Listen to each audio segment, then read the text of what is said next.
Welcome back to Nick Does Maths. Floating head, Nick. We just need a little bit more space for a couple of these questions.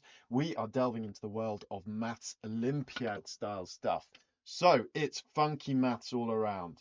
We need to find a function f that takes us from the positive integers to the positive integers. It just means my input has to be a positive integer and my output has to be a positive integer. And it needs to satisfy this weird thing.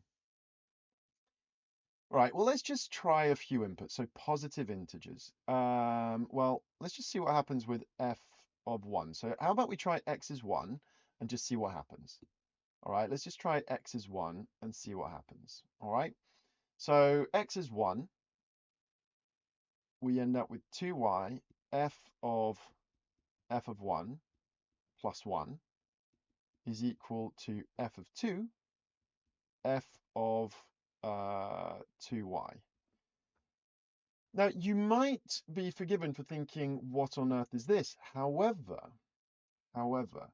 we have to realize that a lot of this is just a constant. That's a constant. That's a constant. That's a constant. So if I rearrange this a little bit, just a little bit, I will get that f of 2y is equal to 2f of 1 plus 1 over f of 2 y. Now what I'm going to do is I'm just going to call that ky. Now the y is just a dummy variable, so I could rename that to an x, so f of 2x is kx. So we've already got some behavior about the function, which is really cool. Now we're going from integers to integers, so how about we look at different types of integers? So how about now, oh, I've used k. Uh, let's use z. Let's use z. So let's look at what happens if x is even. And let's just choose y is 1. Let's just put y is 1 in. That might help a bit. So I get 2 times f times... Let's give ourselves a little bit of a barrier here.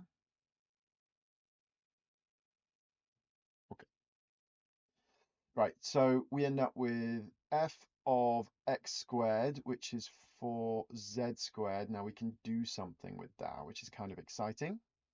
Equals f of 2z plus 1 f of 2 times 2z. So that is f of 4z.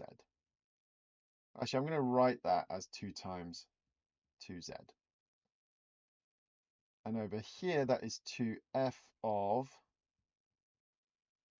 of 2 times 2z squared plus 2z.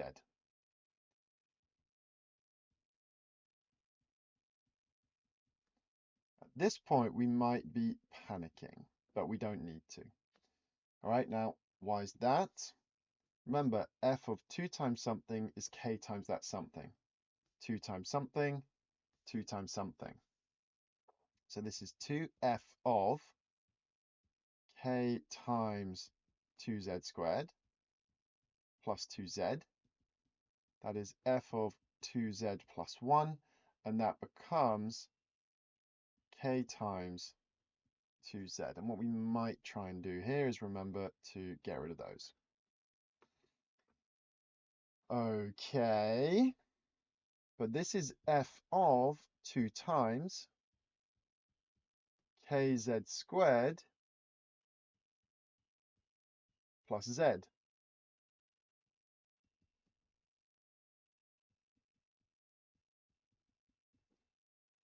Make sure I don't forget anything on that side. So again, we have f of 2 times something.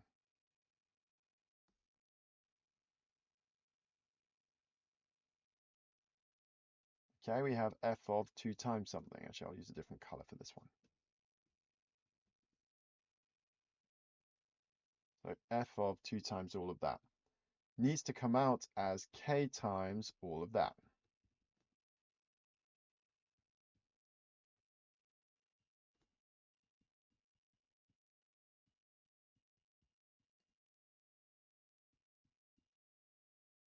Well, what can we do here? We could cancel out some k's. And what else could we do? We could cancel out, divide everything by z. So actually, this tells me that f of 2z plus 1, that's a 2. This is why we put bars through our z's, people, for precisely these questions, is kz plus 1. Okay, so let's add that to the stuff we know, and I'll pop that over here and replace the z's with x's. F of 2 times something plus 1 is k times the something plus 1. Okay? Actually, let's use a different color for that. Let's pick a different color for that. All right.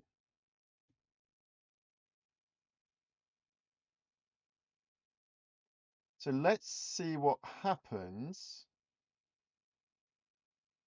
if x is odd now, which is weird, but let's put an odd value of x in. So a bit odd that I put in x being an even number into this, and it's given me a result for what if I put in an odd number, but whatever. So let's do a similar exercise. We're going to put in x is 2z plus 1.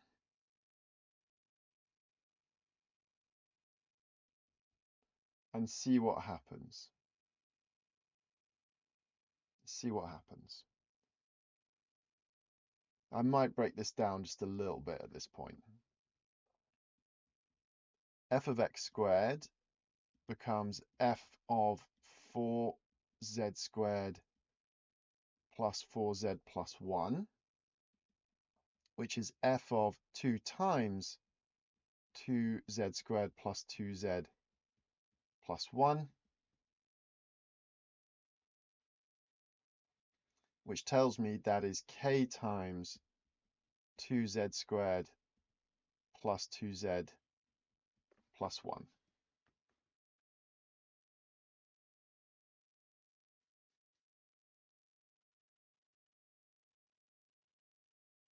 So ideally, we'd quite like to find a value for k here.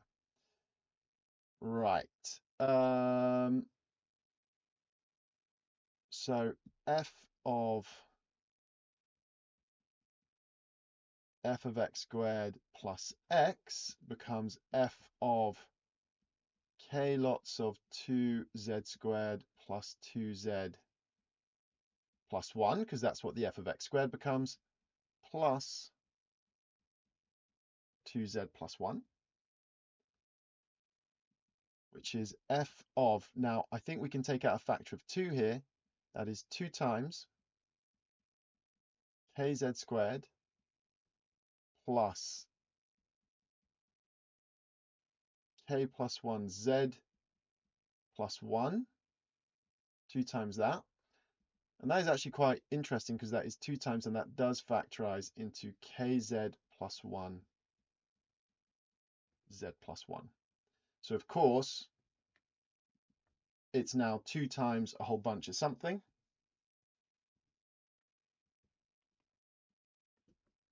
Right?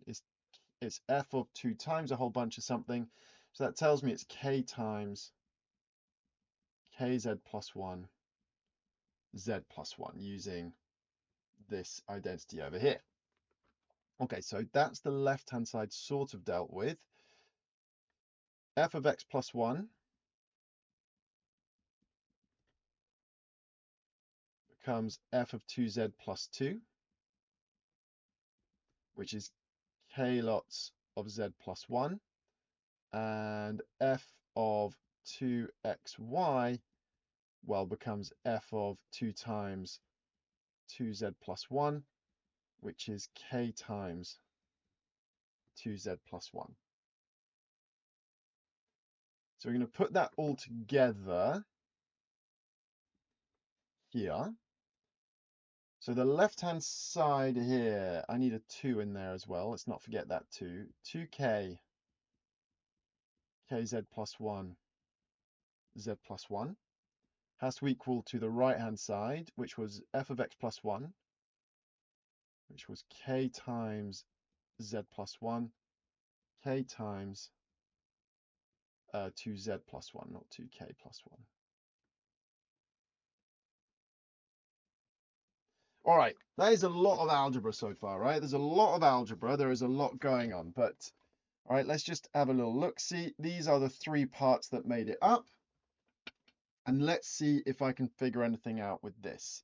Well, luckily for me, there's a k cancelling. There's a z plus 1 cancelling. All right. So what does that leave me? I'm going to go over here. I'm going to go over here and finish this off. So let's expand what's left on the left-hand side. That is 2kz plus 2 is equal to, actually, we could do it down here, isn't it? All right, 2kz plus 2 is equal to 2kz plus k. And I can feel the excitement. I can feel the excitement. Look at this. Woo! Those disappear, and that tells me that k is in fact 2. K is in fact 2. So what does that tell me? Well, it tells me that f of 2x is equal to 2x, and f of 2x plus 1 is 2x plus 1. So if my input is even, the output is the same. Input is odd, the output is the same. Now there is one case here that I do need to double check. What is f of 1? Because I can't have z is 0 in this case, right? Why can I not have z is 0? Can I have z is 0?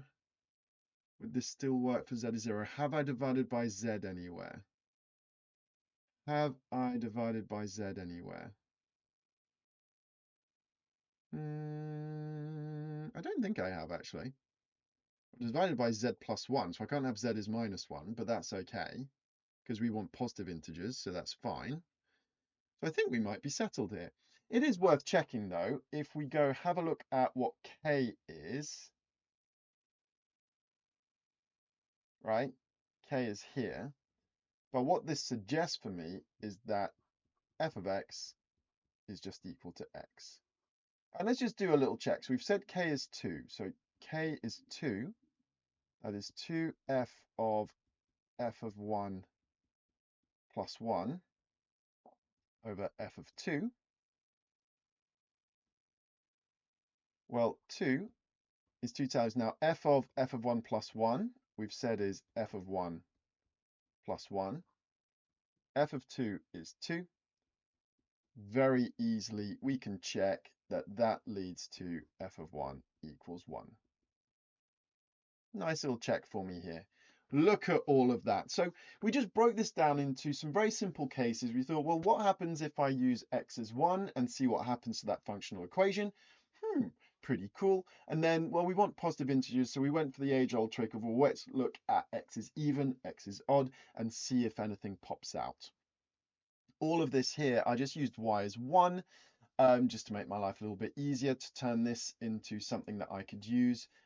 We probably could have just carried the y with us, I think, because at that point, that y would have popped out.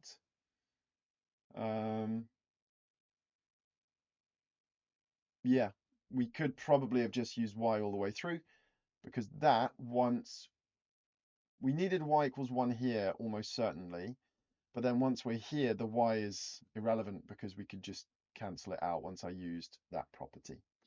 So there we go, something a little bit different. Did we enjoy that? How do we feel? Are we still okay with the floating head for these more complex ones? There was no way I was fitting this on a whiteboard. Zero chance I was fitting this on a whiteboard. So there you go. Don't forget to like, subscribe, hit the bell so you get the notifications. Leave us a comment. How did you feel about this one? Slightly different than some of the other videos I've done recently. Ooh, big brain time. I'm Nick. See you next time.